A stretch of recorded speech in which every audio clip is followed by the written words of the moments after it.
Buenos días, amada iglesia. ¿Cómo están? ¿Gozosos de alabar al Señor en esta mañana?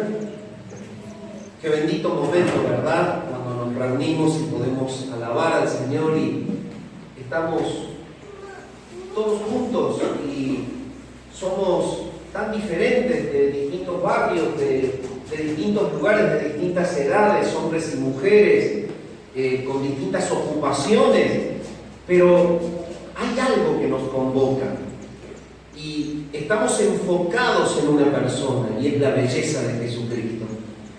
Y esto es lo maravilloso del obrar de Dios.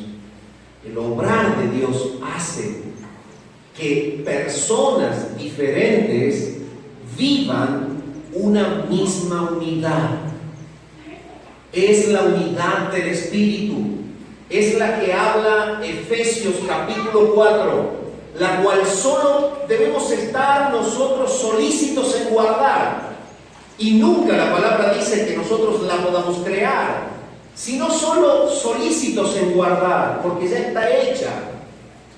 El punto es que la obra de Dios, salvando pecadores, haciendo nuevas criaturas a pecadores perdidos, los convoca en el cuerpo de Cristo, en la iglesia, los hace un cuerpo y los pecadores adoran a un mismo Dios, reconocen a un mismo Redentor y son impulsados por un mismo Espíritu.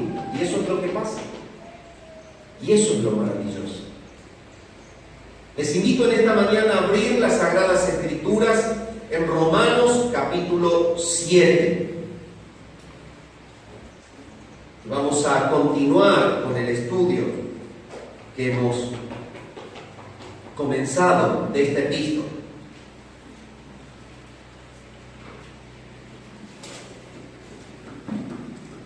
Habíamos dicho, los que estuvieron el domingo pasado, que el propósito de Pablo en este capítulo es mostrar a su auditorio judío cuál es la relación que la ley tiene con la fe en Jesucristo.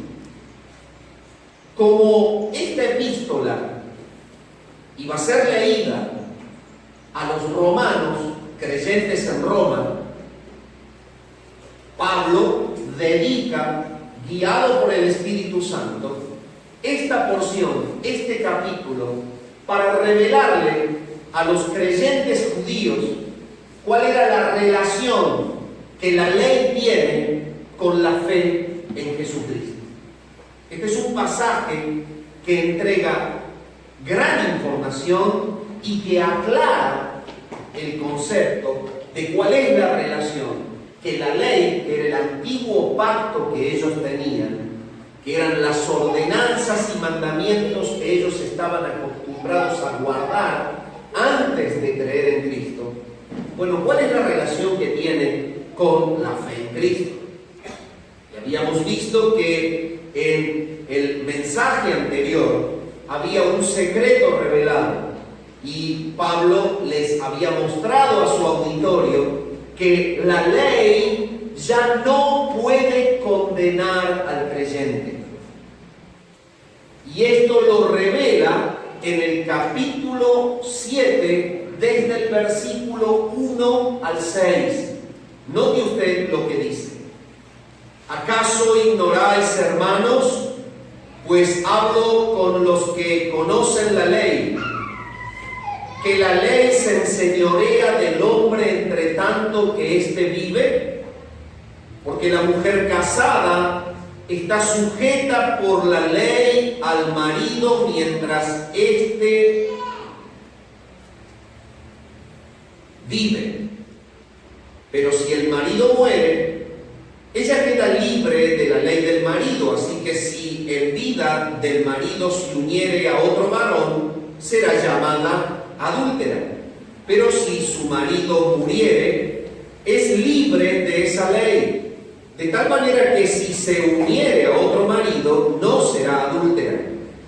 Así también vosotros, hermanos míos, habéis muerto a la ley mediante el cuerpo de Cristo, para que seáis de otro, del que resucitó de los muertos, a fin de que llevemos fruto para Dios. Porque mientras estábamos en la carne, las pasiones pecaminosas que eran por la ley obraban en nuestros miembros, llevando fruto para muerte. Pero ahora estamos libres de la ley por haber muerto para aquella en que estábamos sujetos, de modo que sirvamos bajo el régimen nuevo del Espíritu y no bajo el régimen viejo de la letra. Esto habíamos desarrollado el domingo pasado y lo podemos resumir así. Pablo le está mostrando al auditorio judío cristiano en Roma que la ley ya no nos condena. Y la ley no nos condena, lo está mostrando aquí, porque Dios es quien, al salvarnos en Cristo, nos ha hecho morir a la efectividad o a la eficacia de la ley. Nos ha separado de los efectos de la ley. ¿Y cuáles eran los efectos de la ley?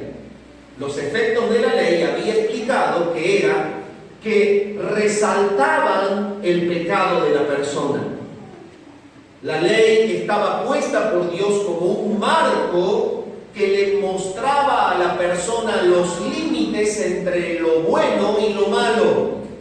Pero cuando la ley fue dictada y los mandamientos fueron dictados, el hombre se enfrentaba a mandamientos que no podía cumplir por su propia debilidad carnal. Entonces la ley revela al hombre el pecado, pero la ley justamente lo condenaba al hombre a que era un pecador y que no podía por su propia debilidad cumplir con sus requisitos. Entonces Dios, al enviar a Jesucristo, lo que ha hecho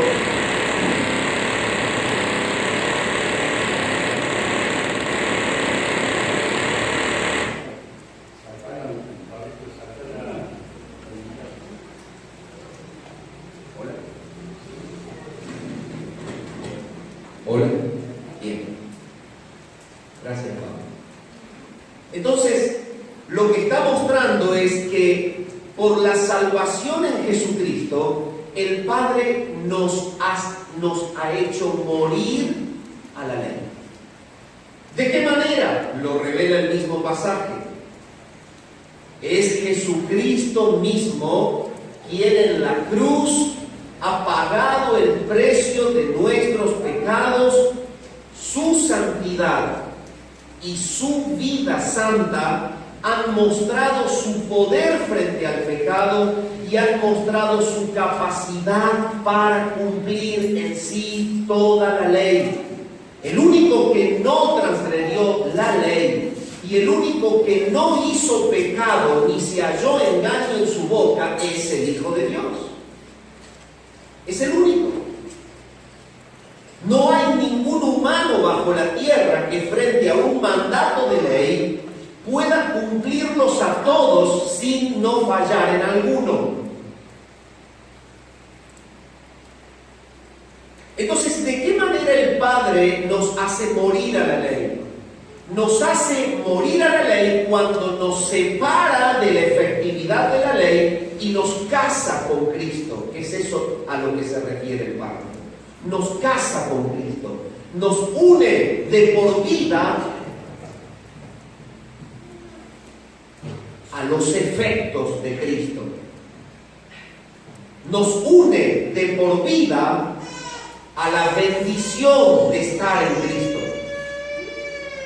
Y Cristo Jesús entonces ha cumplido en sí toda la ley de manera práctica, con santidad práctica manifestada. Por eso Dios ha hecho caer sobre Cristo en la cruz toda su ira por el pecado de todos aquellos que habrían de creer en Él y que durante toda la antigüedad no pudieron cumplir con las exigencias de la ley y pecaron. Todos esos pecados, todos de todas las personas, de todos los tiempos que creen en Cristo, todos fueron cargados sobre las espaldas del Salvador. Y sobre Él, como el único que pudo cumplir la ley y que tiene santidad para no pecar, sobre sus espaldas Dios juzgó el pecado de los hombres que no pudieron cumplir con la ley. Y Dios juzgó el pecado de los hombres de todos los tiempos que creen en Él. Entonces, de esta manera, aquí Pablo está revelando: así también vosotros, hermanos míos, en el versículo 4, habéis muerto a la ley mediante el cuerpo de Cristo. Esa es la verdad. Morimos a la ley porque Dios juzgó el pecado que la ley acusa en las obras de la cruz. Es el cuerpo de Cristo cargando el pecado de los hombres débiles, el que fue puesto delante de la ira de Dios. Y al caer la ira de Dios en las horas de cruz, Dios justifica al que cree en Cristo y lo hace salvo y libre del pecado para toda la eternidad. Entonces, ya el judío convertido podía entender un poco más el vínculo entre la ley y la fe en Cristo. Y entonces Pablo les estaba diciendo a los creyentes judíos: descansen, porque si han creído en Cristo, la ley ya no los condena. No los condena. Porque hay un ser perfecto, santo, que cumplió en sí toda la ley, que ha dado la vida por ustedes. Es el Cordero de Dios que quita el pecado del mundo. Entonces, todo lo que se debía cobrar, toda la ira justa de Dios que debía caer sobre el pecador, ha caído sobre un sustituto. Es Cristo en la cruz, el que ocupa el lugar del pecador perdido. Entonces, ahora la justicia de la cruz es aplicada al pecador que cree en Jesús. De esta manera, Pablo les dice: han muerto ustedes a la ley mediante el cuerpo de Cristo, para que sean de otro. Hay un casamiento nuevo. El que se une al Señor, dice Pablo, un espíritu es con Él. Ahora somos de otro. Ya la ley no nos condena. En segundo lugar, cuando pasamos al versículo 7, Pablo va a mostrar que el propósito de la ley es convencer de pecado tanto al incrédulo como al creyente. Lea el párrafo desde el 7 al 13. Dice así: ¿qué pues diremos? ¿La ley es pecado? En ninguna manera. Pero yo no conocí el pecado sino por la ley, porque tampoco conociera la codicia si la ley no dijera: no codiciarás. Mas el pecado, tomando ocasión por el mandamiento, produjo en mí toda codicia, porque sin la ley el pecado está muerto. Y yo sin la ley vivía en un tiempo, pero venido el mandamiento, el pecado revivió y yo morí. Y hallé que el mismo mandamiento que era para vida, a mí me resultó para muerte. Porque el pecado, tomando ocasión por el mandamiento, me engañó y por él me mató. De manera que la ley, a la verdad, es santa y el mandamiento santo, justo y bueno. Luego, lo que es bueno vino a ser muerte para mí en ninguna manera, sino que el pecado, para mostrarse pecado, produjo en mí la muerte por medio de lo que es bueno, a fin de que por el mandamiento el pecado llegase a ser sobremanera pecaminoso. Paramos allí. En la segunda división del capítulo, desde el versículo 7 al 13, el propósito de Pablo es mostrarle al judío convertido en Roma que el propósito de la ley es convencer de pecado. Dios revela la ley para convencer de pecado. Ahora, tanto al incrédulo como al creyente. Ahora, ¿de qué manera Dios ideó este mecanismo, por decir así, de que la ley le revela al hombre el pecado, tanto al convertido como al incrédulo? Y entonces Pablo les hace entender a los hebreos lo siguiente: sepan ustedes que la ley no es mala. La ley no es mala. Por más de que nosotros estemos ya unidos a Cristo y de que la ley ya no nos condena, que es lo que dice en el párrafo anterior, acá se está ocupando a mostrarles que la ley no es mala. Y entonces por eso esta pregunta retórica que Pablo utiliza mucho en este capítulo, dice: ¿qué diremos pues? ¿La ley es pecado? Esa es una pregunta retórica. ¿Por qué? Voy a usar un término muy cotidiano: porque se cae de maduro la respuesta. Entonces por eso es retórico, se cae de maduro. ¿Qué está diciendo Pablo? ¿Decimos entonces que la ley es pecado? No, una cosa es la ley, otra cosa es el pecado. Entonces ahora va a mostrar el vínculo entre la ley y el pecado, para enseñar de qué manera la ley lo que hace es convencer de pecado. Entonces, lo primero que les enseña es a no confundir las realidades, y lo hace a través de esta pregunta que se cae de maduro. La respuesta es no. Es decir, la ley no es pecado. La ley revela el pecado. Ese es el primer error que Pablo les pone en claro. Y entonces dice: pero yo no conocí el pecado sino por la ley. Y aquí está la efectividad de la ley. ¿Por qué la ley es buena? ¿Por qué fue siempre buena? Y el punto lo aclara como va llegando al versículo 12, cuando dice: de manera que la ley a la verdad es santa. Es santa. Y el mandamiento es santo, es justo y bueno. Esto es que sea santo, que sea justo y bueno.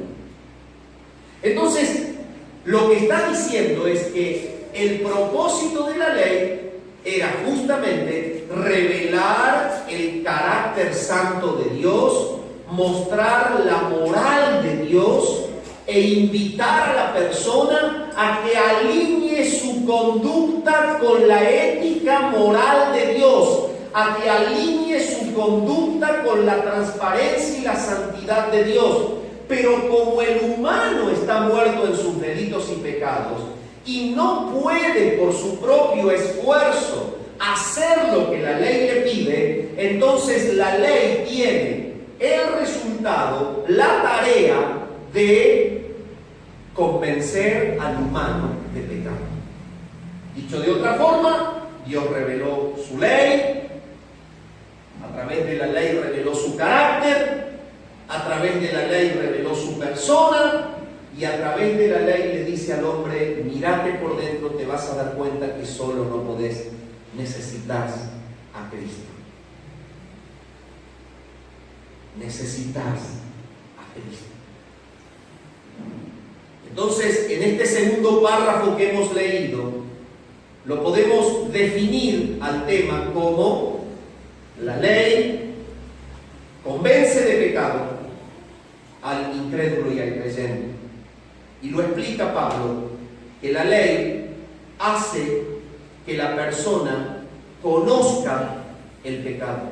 Yo no conocí el pecado sino por la ley. ¿Y cómo trabaja esto? Dios dice: no codicies. Si no hubiese un mandato por parte del Santo Dios que revela que la codicia es un pecado, y no lo escribiese como una ley que se impone sobre la persona para que la persona no codicie, esa persona de manera natural codiciaría y todo estaría bien. Porque no hay un patrón de conducta que Dios haya revelado en donde se puede diferenciar, esta es la línea entre lo malo y lo bueno. Pero si Dios dice no codiciarás, es porque el humano, muerto en su delito y pecado, por una reacción natural de su pecado, es codicioso. Entonces, la ley lo que hace es ir línea por línea revelando la naturaleza muerta del humano en sus delitos y pecados, para que el humano, leyendo la línea de la conducta moral de Dios, se dé cuenta lo que él tiene por dentro. Lo que él tiene por dentro. Cuando Dios revela en las líneas de la ley los mandatos que se alinean con su santidad, el humano se enfrenta a un dicho de Dios que le revela desde adentro lo que él es. Y cuando el humano quiere hacer el esfuerzo para poder alinearse con la naturaleza de Dios, se da cuenta que por causa del pecado y de la debilidad de la carne no lo puede hacer. Y esto es lo que Pablo está revelando. Está diciendo el propósito de la ley, que no es mala, es buena. El propósito de la ley, que es santa, y el propósito del mandamiento, que es justo y es bueno, es mostrarte lo que vos sos para que vayas a Cristo, para que te goces en Él, para que descanses en los triunfos de la cruz, para que entiendas que no hay salvación sino solo en la sangre de Cristo, que pagó por tu pecado en la cruz. Te lleva de la mano como un ayo a Cristo la ley. Pero entonces el hebreo convertido debía entender que debía gozarse en Cristo y no mirar hacia atrás al antiguo pacto que había dejado. Entonces ahora le está mostrando, miren, yo no conocí el pecado sino por la ley. Pablo se pone como un ejemplo de lo que le pasó a él antes de ser creyente. Yo no conocí el pecado sino por la ley, porque tampoco conociera la codicia si la ley no dijera, no codiciarás. Entonces, la codicia es profundamente dañina, pecaminosa. La codicia es un deseo vehemente, impulsivo de lograr algo, y revela la independencia de Dios. Revela que la persona está en un estado de insatisfacción y de vacío por causa de su muerte espiritual, sin Dios, sin Cristo, sin esperanza, y que por eso, por ese vacío y por esa situación espiritual, tiene un deseo desmedido a adquirir algo porque piensa que teniendo eso se va a llenar. Ese es el origen de la codicia. Entonces, cuando Dios dice no codiciarás, le está diciendo al hombre, mira, vos reaccionás así porque estás sin mí. Pero Él dice, no codiciarás, para que tú te des cuenta que eres un codicioso. Ese es el problema. Tú te das cuenta que eres codicioso cuando Dios escribe su ley. Si Dios no escribe su ley, vos actúas normalmente en el vacío de tu interior y tenés una vida insatisfecha y una porfía en creer que la felicidad está en conseguir el auto nuevo, que la felicidad está en el vicio, que la felicidad está en el sexo, que la felicidad está en el dinero, que la felicidad está en las propiedades, que la felicidad está en tu vanagloria, que la felicidad está en tus logros, en tus títulos. Y entonces la muerte interior se manifiesta a través de la codicia. ¿Cómo hace Dios para que el hombre vea en sí mismo su propio pecado? Escribe una ley y le dice, no hagas eso, a ver, no lo hagas. Y el hombre dice, mira cómo soy, pero no lo puedo cambiar. Y de esta manera la ley nos va llevando a Cristo. Descubro que soy codicioso porque Dios dice, no codicies. El punto es, no lo puedo cambiar. El versículo 8 dice más: el pecado, tomando ocasión por el mandamiento, produjo en mí toda codicia, porque sin la ley el pecado está muerto. Entonces, ahora vincula al mandamiento con el pecado. O sea, lo que está mostrando en el versículo 8 es cómo actúa el mandamiento dentro de la persona que está muerta en sus delitos y pecados. Y dice, miren, el pecado que está en ustedes toma ocasión por el mandamiento. Es como que hace una gráfica. En realidad, el pecado no tiene una manito y toma ocasión de la ley, sino que está graficando con cuestiones vivas y personales lo que ocurre en el interior del humano muerto en su delito y pecado. Y es que el pecado toma ocasión por el mandamiento, o sea, el pecado revive, resalta a través de la ley. ¿Vieron cuando uno echa un líquido que resalta los colores? ¿Sí? ¿Vieron los líquidos resaltadores? Está apagado, opaco, sí, ¿verdad? Está allí la pintura ya desgastada, pero uno le pone un líquido resaltador y entonces la pintura revive. Algo así ocurre cuando Dios impacta a la persona con su ley. Allí el pecado toma ocasión por el mandamiento y se muestra como el que está reinando en una persona que está muerta en él, en el pecado. Se revela como que está reinando en esa persona. Y ahí en el versículo 8 dice: el pecado tomó ocasión por el mandamiento y produjo en mí toda codicia. Es decir, cuando hay una ley que te dice no hagas algo, la muerte del humano en sus delitos y pecados lo lleva al humano a desear rebeldemente hacer lo que Dios le dice que está mal.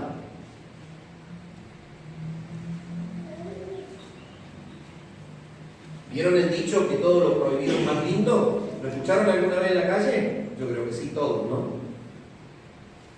Es esto. Dios dice, no lo hagas, y el humano, ¿qué quiere? Hacerlo. Porque Pablo viene hablando en Romanos 1 que el corazón del hombre muerto en delitos y pecados es rebelde, es naturalmente rebelde.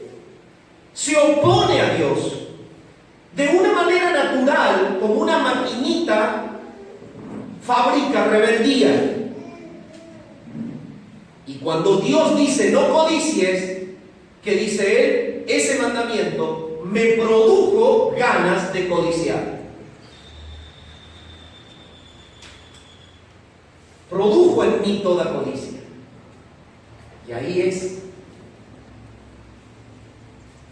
el momento en que él entiende la actividad de la ley, por la cual le dice al judío, miren, no es que la ley sea mala, la ley fue usada por Dios para convencer de pecado. ¿Está bien? Así lo pensó Dios. Y usted dice, pero bueno, si me viene siguiendo, dice sí, pero vos explicaste al principio que la ley ya no puede condenarnos. Y claro, porque lo hermoso del pasaje es que resalta la gloria de Cristo como Salvador. Yo no puedo contra eso, pero al estar en Cristo, Él perdona ese pecado y el Espíritu Santo mora en mí y me lleva a poder hacer lo que no podía hacer sin Cristo.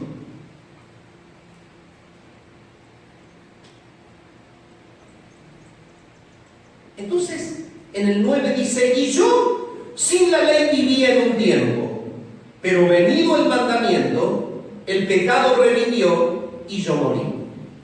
Ahí habla del tiempo en el que él ni siquiera conocía ni leía la ley, ni creía en la ley, ni era un hebreo practicante, ni era un judío de fe en el judaísmo. Él era una persona que no conocía la ley, pero dice, cuando yo la conocí ocurrió esto. revivió el pecado porque me empecé a dar cuenta de todo lo que había en mí y me empecé a dar cuenta de todo lo que yo no podía superar por mis propias fuerzas. Entonces el pecado revivió y lo que hizo la ley cuando yo la conocí es que me mató. ¿Me mató por qué? Y me mató porque me reveló que yo por mis propios medios no puedo contra el pecado. Él es más fuerte que yo. Entonces yo morí. Eso está diciendo allí. La ley me convence de pecado y me muestra, me señala que estoy muerto en él. Eso dice Pablo. Y él se está poniendo como un ejemplo de cuando era incrédulo. ¿Está bien? Y cuando avanza en el versículo 10 dice: y hallé que el mismo mandamiento que era para vida, a mí me resultó para muerte. Ese es el efecto. Si usted viene ligando lo que vengo diciendo, se va a dar cuenta que la ley es buena. Más abajo en el 12 él concluye y dice: la ley es santa y el mandamiento santo, justo y bueno. Entonces está diciendo que hay algo de Dios en esas líneas y que lo que hay de Dios es que te señala que eres un pecador débil y que debes recurrir a Cristo porque estás muerto, y si no te perdona Él, y si no te transforma Él, y si no te llena el corazón Él, verdaderamente no podrás contra el pecado porque estás muerto. Y solo Cristo da vida. Entonces, en el versículo 10, él dice: el mandamiento que era bueno resultó para mí para muerte. ¿Por qué era bueno el mandamiento? Porque el mandamiento revela la naturaleza santa de Dios. Eso nunca puede ser malo. Cuando Dios revela su ley, no revela nunca cosas malas. Todo lo que Dios pide que el hombre haga es bueno. ¿Por qué es bueno? Porque el mandamiento trata de llevar al hombre a la realidad de su pecado, pero de invitarlo a que alinee su conducta a la pureza y a la moral y a la transparencia y a la santidad de Dios. Por eso es bueno. No es malo. Pero lo que es bueno reveló su muerte y a él lo mató. Es decir, eso es lo que dice: resultó para muerte. ¿Por qué resultó para muerte? Porque Dios revela su naturaleza, pero a mí me mostró que yo soy incapaz de alinearme solo con su santidad. Entonces me señaló que yo solo soy un muerto en mi delito y en mi pecado. ¿Y cómo te sientes en esta mañana, mi amado amigo, hermano? Frente a la realidad de lo que Dios manda, frente a su santidad, a su transparencia. Hay rencores guardados en el corazón, hay conductas repetitivas de pecado. ¿Te gusta la mentira? ¿Tratas de usarla quizás para salir de situaciones complicadas? ¿Eres una persona que te gusta robar, mentir, aborrecer, odiar? La palabra está mostrando que hay una realidad, y es que el hombre está muerto en sus delitos y pecados. La palabra está mostrando que Dios siempre tuvo en su corazón mostrarle al hombre que era un pecador. En el tiempo pasado, en el antiguo pacto, lo hizo a través de la ley. En el tiempo de la gracia lo mostró llamándonos a Jesucristo. El hombre muerto en sus delitos y pecados en esta mañana tiene una sola solución: es Cristo crucificado por el pecador. En Él hay perdón, en Él hay vida eterna, en Él hay solución para el pecado y la muerte, porque Jehová cargó en Él el pecado de todos nosotros.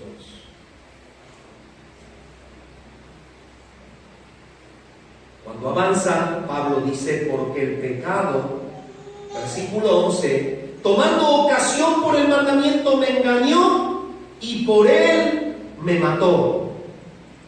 Todo pecado pecado es un engaño. Y todo pecado es muerte. La paga del pecado es muerte. Y por causa del pecado entró la muerte.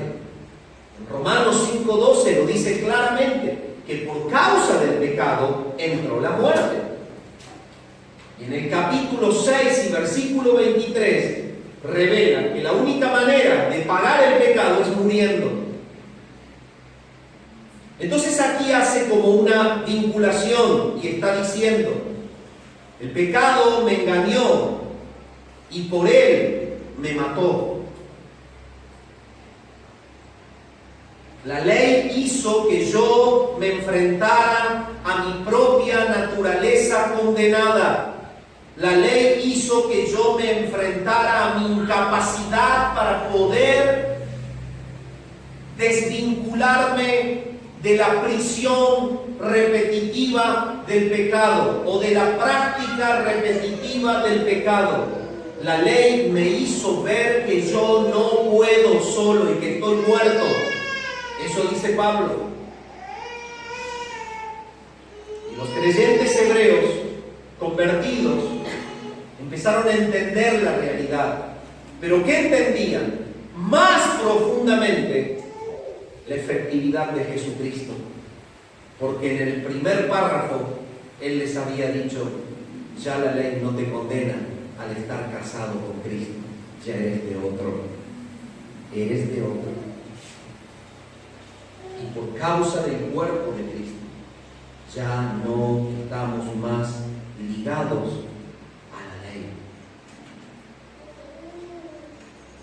Luego, dice el versículo 13, lo que es bueno vino a ser muerte para mí en ninguna manera, sino que el pecado, para mostrarse pecado, produjo en mí la muerte por medio de lo que es bueno, a fin de que por el mandamiento el pecado llegase a ser sobremanera pecaminoso. La ley no es mala, la ley es un medio para revelar el pecado, y por causa de lo efectivo del trabajo de la ley, yo me doy cuenta que soy muy pecador, dice Pablo.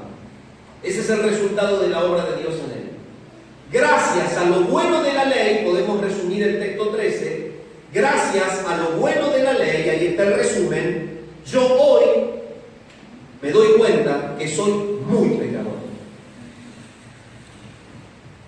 Dime, ¿tú te intentas justificar a ti mismo? ¿Tú en esta mañana estás sentado pensando que porque eres de tal o cual apellido tú estás justificado ante Dios? ¿Tú te estás en esta mañana pretendiendo justificar ante el Señor porque te congregas en esta iglesia o estás de visita o vienes o te sientes cómodo o vienes de tanto en tanto y tú crees que eso te justifica ante Dios? Pablo se está expresando y está diciendo: cuando yo conocí la ley, que es buena, lo que produjo la ley en mí es mostrarme que soy muy pecador, necesito a Cristo, soy muy pecador, no hay nada bueno en mí. Hermano amado, debemos entender que no podemos vivir bajo prejuicios, señalando el error, el pecado de otro. Debemos entender que somos pecadores salvados por gracia y vivir en una humildad propia de los que entienden la gracia de Cristo. No podemos señalar permanentemente pecados ajenos sin entender que fuimos muy pecadores y solo salvados por gracia. En el párrafo que sigue, desde el versículo 13 al versículo 25, Pablo va a enseñar otra realidad.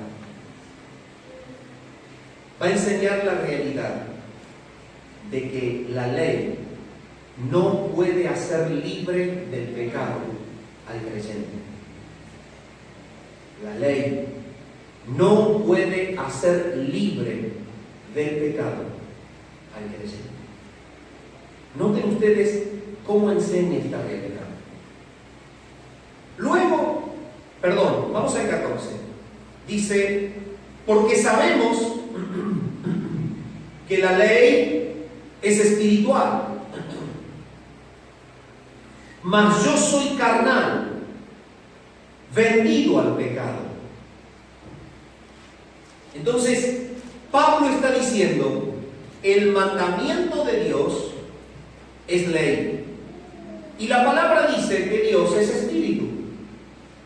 Entonces, lo que arranca Pablo mostrando en este párrafo para mostrar que la ley no puede justamente librarnos del pecado. Es decir, miren, arranquemos por la fuente. ¿Quién es la fuente? ¿Quién dictó la ley? ¿Quién habló la ley? Dios. Antes había dicho, es santa y es buena. ¿Por qué? Porque viene de la boca de Dios.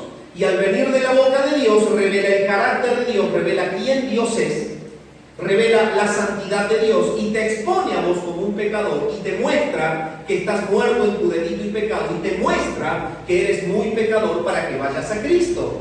Pero entonces dice acá, la ley es espiritual. ¿Por qué es espiritual? Porque Dios la habló y Dios es espíritu. Por lo tanto, es una palabra que está dicha por Dios y que se adapta justamente a la necesidad espiritual del pecador. Y entonces él se expone, ya él ha entendido que es muy pecador, lo dice en el versículo 13, y ahora lo confirma. Dice, mas yo soy carnal, vendido al pecado. O sea, Pablo está ahora poniéndose como un ejemplo de cristiano ya convertido, pero que todavía está en el cuerpo de carne. Y ese es el sentido de la palabra aquí.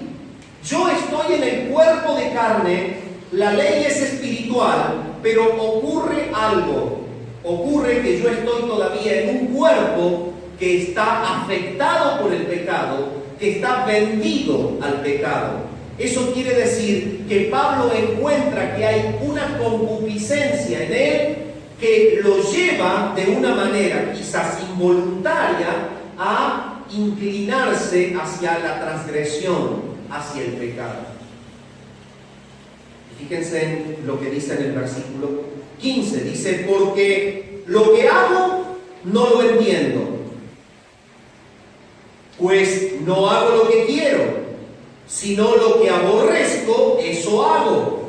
Es como que Pablo está revelando que él está en un constante conflicto entre lo que sabe que tiene que hacer y lo que su cuerpo le dicta hacer. Y esto no quiere decir que él esté practicándolo constantemente, sino que él está mostrando que la ley es espiritual, pero que él está todavía en un cuerpo no redimido. ¿Cómo va a terminar el último párrafo? Hablando de cómo se goza Pablo en la futura redención del cuerpo. Por eso en el versículo 25 dice, miserable hombre de mí, ¿quién me librará de este cuerpo? De eso trata este párrafo, que la ley no puede librarnos del pecado en el cuerpo. Pero Pablo ya está en el versículo 25 dando el secreto y mostrando que la única libertad para poder vivir fuera del control del pecado y para poder alinear nuestra conducta a la ética moral de Dios y a la transparencia del carácter de Dios es solo Jesucristo. Por eso es que en el versículo 14 arranca mostrando que Él está en un cuerpo de carne y en el versículo 24 termina diciendo hay alguien que nos va a librar de este cuerpo de carne. Hay una redención final. Es la última etapa de la redención del pecador, la que todavía no hemos experimentado. Es cuando el Señor venga, cuando la resurrección de los justos se complete, se dé o tenga lugar, se efectúe, cuando recibamos cuerpos glorificados. Entonces Pablo está diciendo en este último párrafo, la ley no puede librarte del pecado, Es Cristo quien te libra del pecado. Él te va a retirar del cuerpo que está inclinado al pecado y Él va a transformar tu cuerpo en un cuerpo glorificado para que por toda la eternidad ya no tengas más la incomodidad de luchar contra la inclinación que tu cuerpo tiene para con el pecado. Entonces ahora la palabra está mostrando en el último párrafo esta realidad. La ley no puede hacernos libres del pecado. Y Pablo lo muestra de esta manera: porque lo que yo hago no lo entiendo, pues no hago lo que quiero, sino lo que aborrezco, eso hago. Esto es que hay un efecto propio. El Espíritu Santo nos ha dado vida, el Espíritu Santo nos ha cambiado la mente, el Espíritu Santo nos ha cambiado nuestro sentimiento, el Espíritu Santo nos ha cambiado nuestro vínculo con el pecado. Pero hay una etapa de la redención que no está cumplida y es la del cuerpo. Entonces hay un conflicto entre lo que yo sé que el Espíritu me indica hacer y lo que mi cuerpo tiene ganas de hacer. Y esa es la vida del creyente. La vida del creyente es un constante conflicto entre lo que sabe que tiene que hacer y lo que el cuerpo le pide que haga, que es pecaminoso. Y esto se resume, y si usted me sigue, le va a cerrar todo lo que vengo diciendo, en los 4 primeros versículos del capítulo 8, en donde dice: ahora pues ninguna condenación hay para los que están en Cristo Jesús, los que no andan conforme a la carne, sino conforme al Espíritu. Entonces, ¿por qué Cristo libra de la ley que revela la muerte? Porque Cristo Jesús ha enviado al Espíritu Santo, y toda persona regenerada que es salva tiene al Espíritu Santo. Y toda persona que es salva ya no se mueve bajo el impulso de la carne, sino bajo el impulso del Espíritu. Y esto es lo que Pablo venía enseñando en el capítulo 7 cuando leímos el versículo 6. Pero ahora estamos libres de la ley por haber muerto a aquella en que estábamos sujetos. De modo que sirvamos bajo el régimen nuevo del Espíritu. Un régimen es una orden, un régimen es un poder, es el poder del Espíritu Santo que te lleva a superar lo que por la ley no podía superar. Es el régimen y el poder del Espíritu Santo que te lleva a practicar lo santo.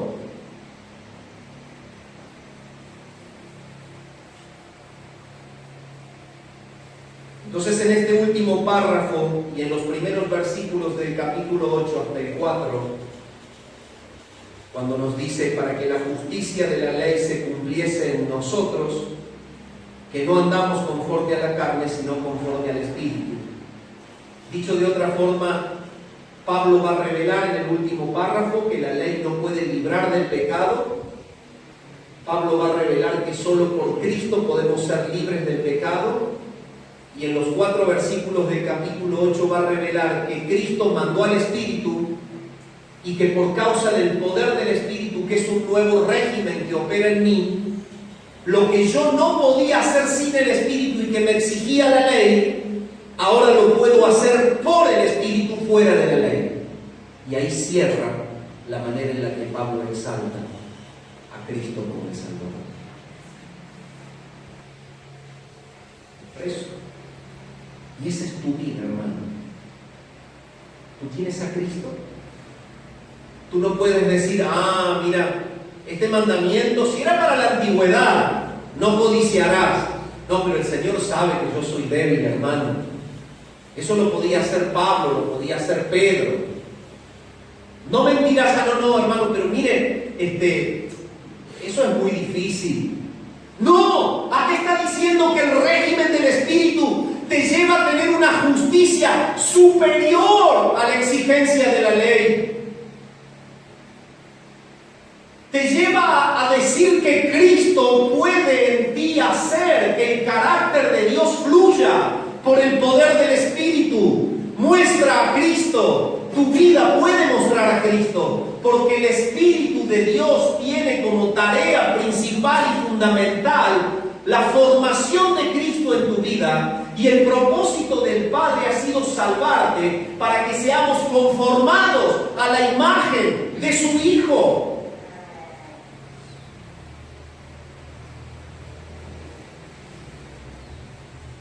¿Y cómo detalla Pablo esta última explicación? Miren, presenta el conflicto porque él está en la carne, de manera que el versículo 17: ya no soy yo quien hace aquello, sino el pecado que mora en mí. Es como que él separa a las personas en dos mundos: su conciencia, su mentalidad regenerada por el Espíritu, están deseando lo bueno, pero el pecado ligado al cuerpo de carne que todavía no fue glorificado, están tirando en contra.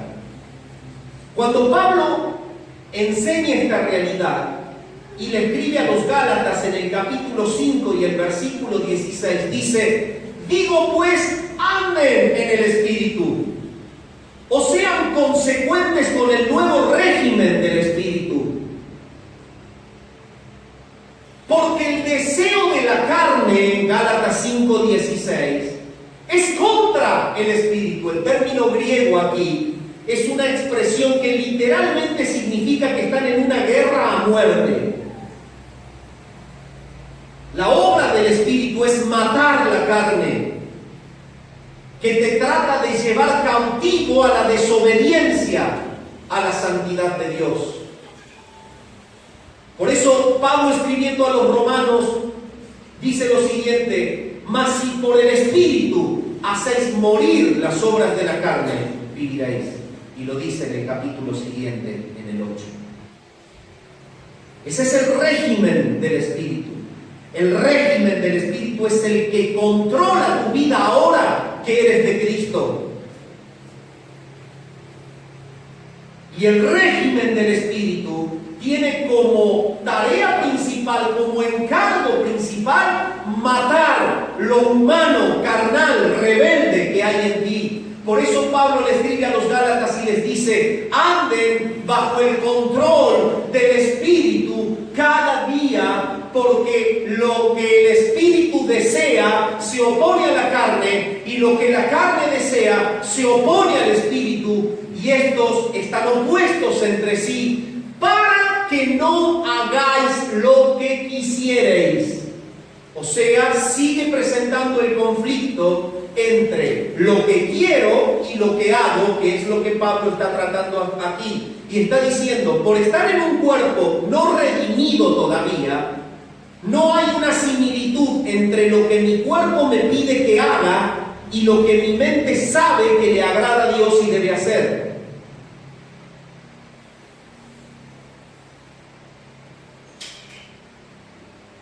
Esa es la realidad de todo creyente en Cristo hasta el día de la resurrección. Evidentemente, hasta el día de la muerte.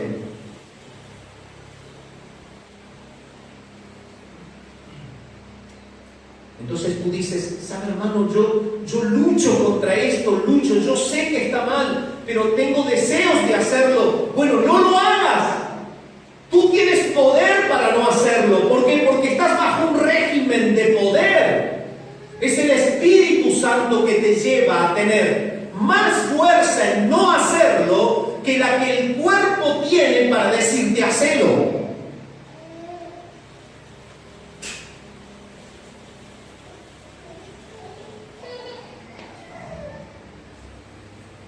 Y en este mecanismo es que se construye la santidad práctica en la vida de todo creyente. En una lucha permanente hasta la muerte con el cuerpo vendido al pecado.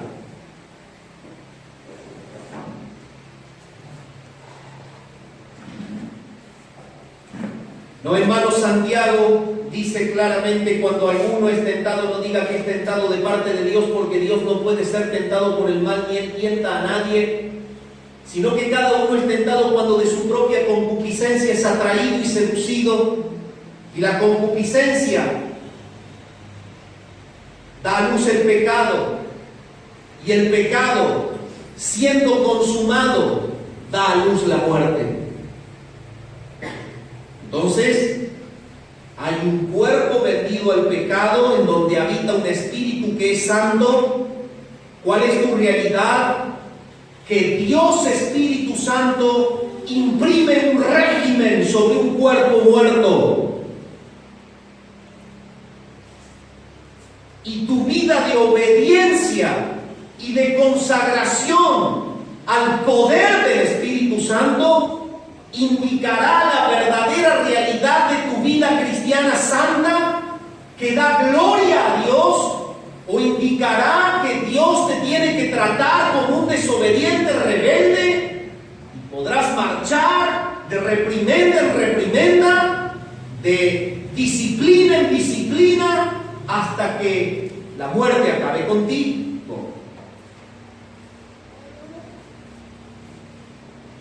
No hay otra realidad en la vida del creyente. Pablo está mostrando su propio conflicto en dos mundos. El cuerpo vendido al pecado no pasó por la última etapa de la redención, que es la glorificación. Todavía no ha resucitado, es carne. La ley es soplada por la boca de Dios, es espíritu y se adapta a lo espiritual. Y ahora Él está mostrando cómo este mundo de conflicto opera en Él. Y si lo que no quiero, eso hago, apruebo que la ley es buena. A la larga, cuando Dios dijo algo, lo dijo para que me dé cuenta que necesito de Cristo. Y la única forma de poder hacer lo bueno es estar sujeto a Cristo bajo la guía del Espíritu Santo, obedeciendo a la palabra de Dios. Versículo 18: y yo sé que en mí, esto es en mi carne, no mora el bien. Porque el querer el bien está en mí, pero no el hacerlo. Porque no hago el bien que quiero, sino el mal que no quiero, eso hago. Ahí está mostrando el conflicto que hay en él. En su carne no mora el bien no mora en mí. Se refiere siempre al cuerpo. Y está diciendo, yo no hago lo que quiero, sino lo que no quiero, eso hago. Hay un conflicto. Y si hago lo que no quiero, ya no lo hago yo, sino el pecado que mora en mí. Es decir, el cuerpo está ligado al pecado que mata. Tenemos vida espiritual en Cristo. Nuestros sentidos han sido limpiados en la regeneración. Nuestra emoción ha sido nuevamente resucitada en la regeneración. Tenemos vida eterna, sí, no hay duda, pero estamos todavía en la última etapa. El cuerpo no ha sido redimido.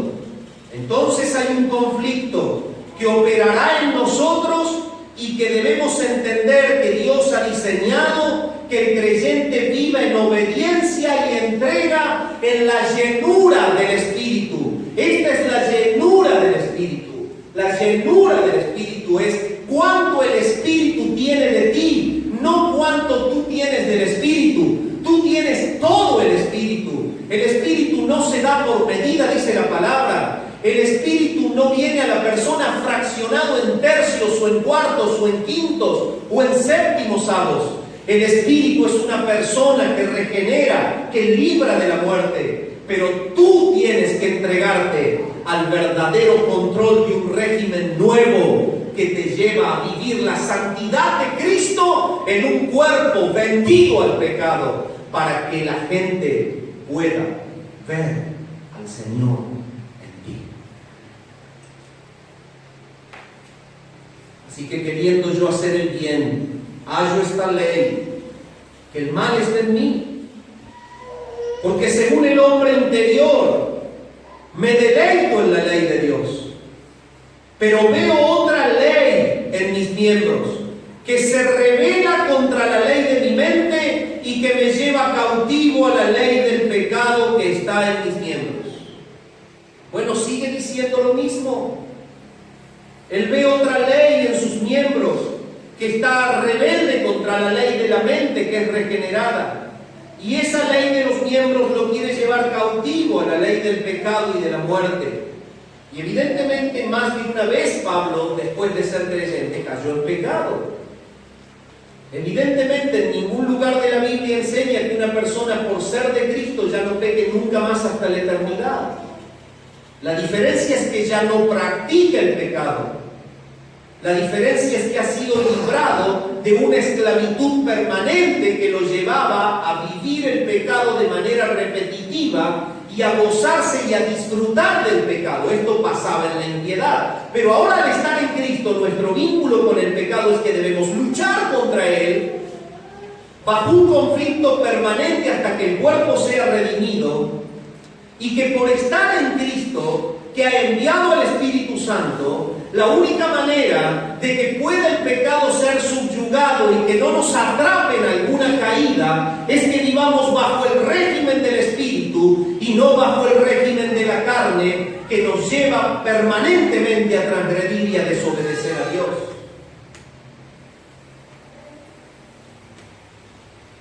Y por eso Pablo concluye de esta manera y dice: miserable hombre de mí. Miserable de mí. No dice hombre, implícito. ¿Por qué lo digo? Porque el texto está inclinado a verse él como un cuerpo carnal.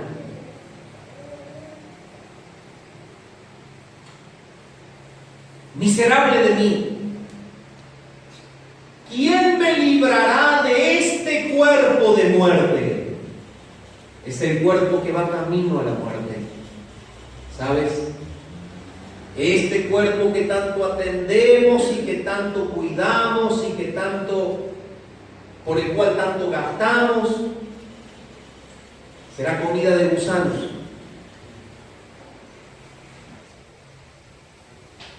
Este es un cuerpo de muerte.